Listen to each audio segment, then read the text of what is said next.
Hello, it's MA. I'm going to attempt to do an April wrap up and Hello May video. And I say attempt because my cats are very interested in what's happening right now. Hi everybody. Here we are. April was a month. April was a month that has now ended. I had a fall in my house. I think maybe the very end of March or the beginning of April. It kind of threw me for a loop because I was, nothing terrible happened, but I was in a lot of pain for a few weeks. And my job has become a real job again after several years of working from home. And then a few years before that where things were really slow and I was able to coast a little bit. So I got a lot going on. Then we had a lot of videos in the TarotTube community, which were a lot to process. And I think for me, I'm just going to thank people. I have my friend with me today. I have the Queen of Swords with me. Yeah, thank you for people who put themselves out there. Whether or not, it doesn't matter whether I agree with everything or parts or which parts of what was said. But what I did witness was some really mature, beautiful, loving behavior and some not so much. And while I haven't gone and kept score about, who was being an ass and who wasn't, I really kind of stepped away from the comments. It sent me off to do a lot of thinking. And it was good. It was a good time. It was a good time for that for me. I did a month ahead spread, which I usually don't do, or if I do it, I do it and then I forget about it. But for some reason, at the end of March, Jilly at Little Zen Crone, because once in a while she goes live and we kind of pulled cards together at the same time. And for the first time, I did a month of ahead spread and I found a place to leave it out. And I'll just show you the cards that came out because what the positions were almost doesn't matter. So for me, my cards were the Hermit, the Ace of Wands, the Six of Swords, the Three of Pentacles, the High Priestess, and Judgment. Whew. Well, that was a lot of stuff, wasn't it? No, I thought I knew what this related to, and in some ways it did. Like that Three of Pentacles right now is speaking to a family situation for me. But really, the Judgment card was in the last position, and to me, that was about something that I was going to see and couldn't go backwards on. And I thought this was relating to something else, and I sensed that the Hermit signified me taking whatever it is I've been doing personally for the last couple of years with tarot and with other work. To me, it was about me leaving the cave. It was about me getting out of the cave, taking the High Priestess, maybe this is the High Priestess putting a robe and a disguise on and going out into the world and see how things go out into the world. And I really felt like that's where I am right now. And honestly, I thought this Six of Swords was about something else. But I think it turns out that I thought it was about me and my my attitude about something and changing my thinking. But what then I realized is that this Ace of Wands was being handed to me, and that I'm the person pulling the ferry in this case, and this wand was being offered to me to propel this boat. And what it's been saying to me all month is, I can't just sit in the hole. Like, I'm the one that has to do the work to move forward. It's time to move forward. And in a lot of things in my life, and I think especially with my YouTube consumption, it's been a let's get through the day situation for several, well, through COVID, a little bit post-COVID. And I know I've talked about my mom over the last year plus has had a significant loss of cognitive function. And that's just been a really stressful and emotional time. And as of mid-March, She's in a living situation, you know, a specialized living situation, which is really a beautiful thing and is wonderful. And it's starting to free up my mental space. I'm still working with processing all the emotions and, you know, being open to feeling things. And now that the day-to-day worry about what are we going to do is eased a little bit, I'm able to be more present emotionally.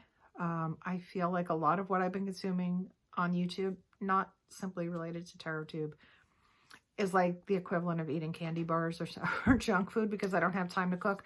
I'm not saying that, you know, everything I watch is non-substantive, but I've been consuming it like candy, right? It's like I need to get through the day. And I need to start thinking about getting through more than the day, like getting into a long range plan for myself, and in connection with having that worry eased up a little bit.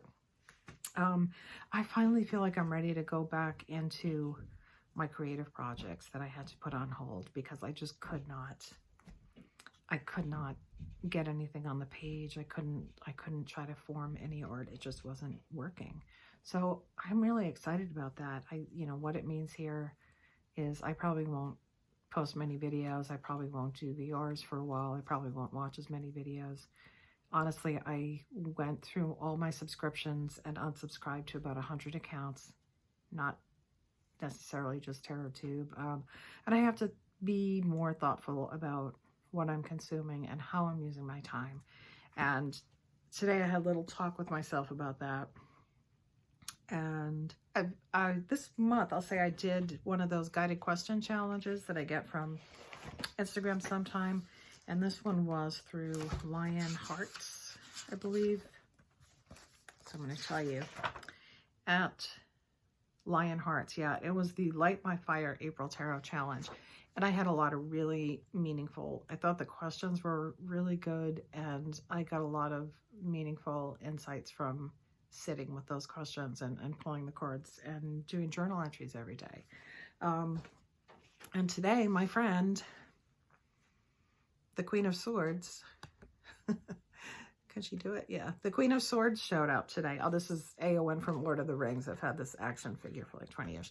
Yeah, the Queen of Swords showed up today to kind of confirm that part of loving myself is sometimes being a little tough with myself and putting some disciplines in place.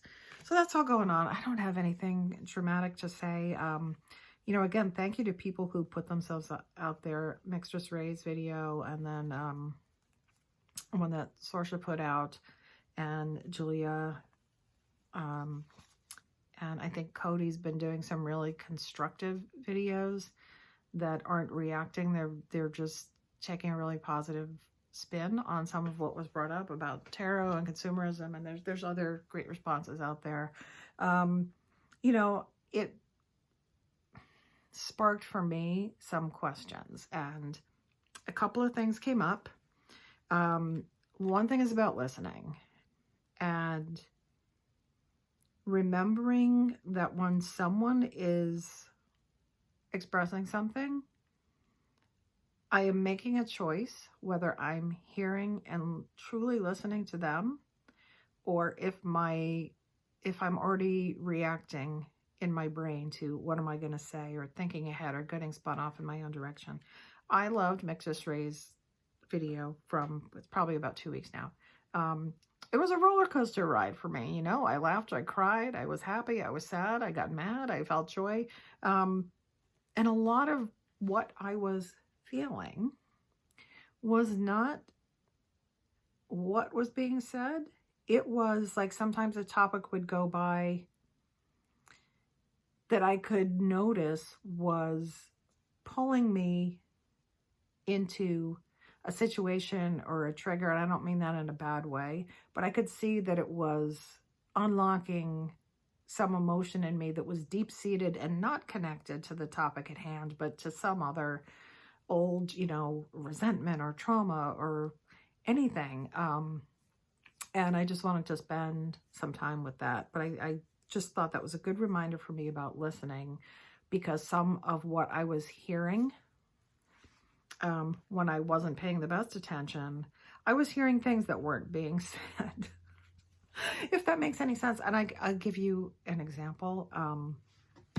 At one point I was translating part of the conversation, and I was translating it subconsciously into, if you have a bunch of decks, you don't care about income inequality.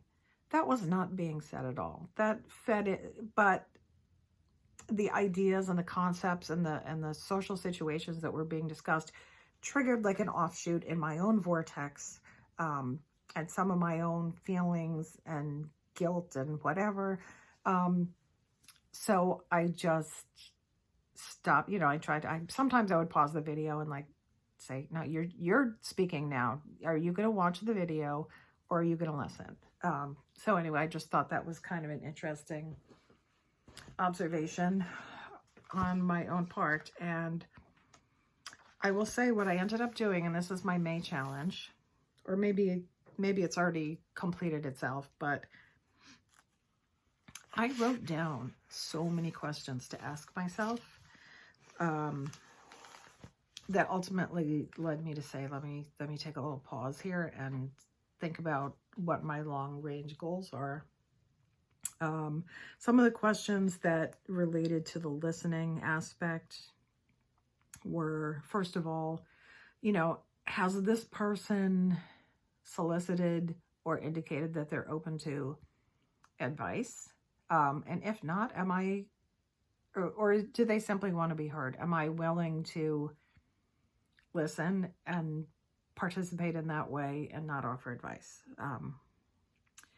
Let me see. Has something someone expressed about tarot or anything felt like a personal attack on me, my practice, my habits? In what way have I been triggered into feeling my own subconscious feelings in a way that feels unpleasant, and I might subconsciously react by blaming them? Has something someone said caused me to feel angry? If so, what is the best way for me to honor and explore my rage, including finding its true root? Has someone said something I factually disagree with? What is the best way to honor and explore my disagreements? What is the best thing that could happen if I accept someone else's expression as their own feelings without internalizing it and making it all about me? How can I listen better without jumping ahead to reaction or formulating my own responses? How can I expand my compassion to accept someone else's expression of their own experience? Okay, then we got kind of more into the tarot-y related things. And I think the biggest question I came up with relating to decks, this is all for myself, by the way. These questions were not formulated to, clap back at anybody. This is just like stuff that came up for me. Regarding my decks. If I have a deck or decks, if I could not show anyone this deck or tell anyone that I own this deck, would my feelings about it change? And if so, how? Okay. What are my emotional connections and feelings about my own deck collection? Investigate unexpected responses such as shame, pride, lack, confusion, etc. How might my feelings about my own tarot collection be influenced by others? Is this subconscious or conscious? If subconscious, how can I bring light to it? Have my feelings about a deck I own or desire to own, or wish I did not own or have already culled, been influenced or changed by the opinions of others? Then kind of relating back to some of the things that got triggered in me a little, where do I feel I have privilege and where do I feel I do not? Where do I see the line between privilege and entitlement? Can I see my own biases in this assessment? How can I become more aware of my own biases? How can I love and honor and respect myself while I explore these questions? Then we got into some tarot tube questions for myself. Am I watching content that is consistent with my values? Am I producing content that is consistent with my values? Am I expecting too much from social media, including content creators? What is the root of that expectation? Is that expectation reasonable? Do I expect to fulfill the expectations of others with respect to my own content creation, if any? How will I manage this when the expectations and preferences are so widely varied? Is this the best use of my time and energy? Has TarotTube made me a better tarot reader? Has participating in TarotTube made me a better tarot reader? Is this the best use of my time in terms of spiritual development? Is this the best use of my time in terms of pure entertainment? So I think I'll stop there. Anyway, so that's what happened for me.